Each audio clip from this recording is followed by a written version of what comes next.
Oh boy, well here we go with our most polarizing film yet, Korine's 1997 directorial debut, Gummo. Korine is well known for his style of having an array of characters that are usually dysfunctional southern families, people with mental disabilities, perverts and weirdos and all different people.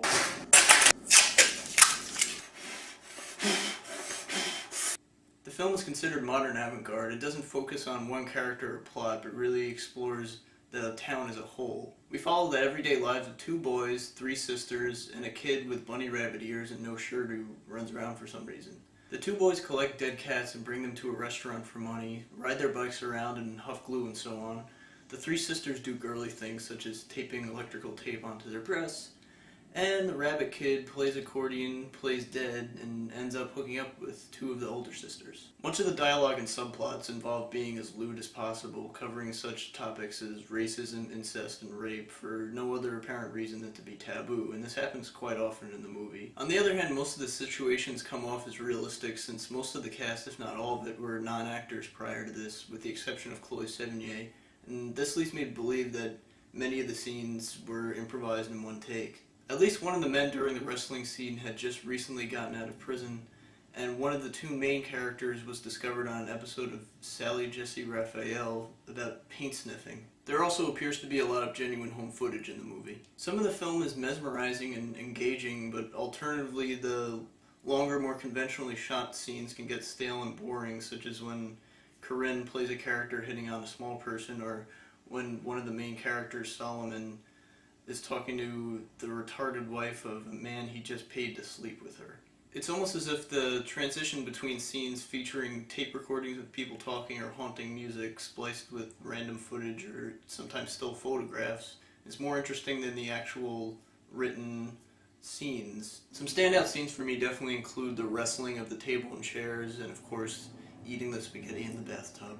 One reason I can't completely fall in love with this movie is that it feels exploitative to a certain degree, and also I don't understand what all the meanness to cats is about. I mean, it starts with drowning a cat and it ends with holding a dead cat up to the camera. To the movie's credit, there's quite the diverse soundtrack, with some of the songs really fitting the image, and at the same time having it not really focus on one story or one theme and cutting all around makes it possible that anything can happen next.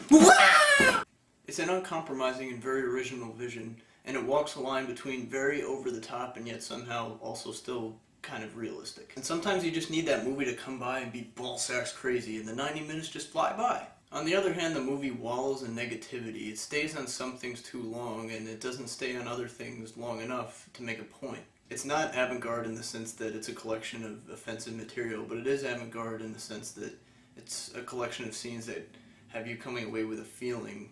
It's interesting to note the filmmaking aesthetic by which Korine set out to make this movie, what he calls mistakes, where there's not really right or wrong footage used. It's almost like the actual footage is secondhand to the style and the attitude of the film.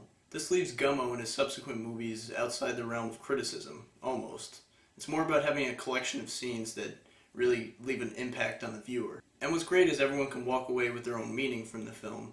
A lot of people hate it, but there's a minority who really love it. I really hated it when I first saw it, and now I'm kind of on the fence with it.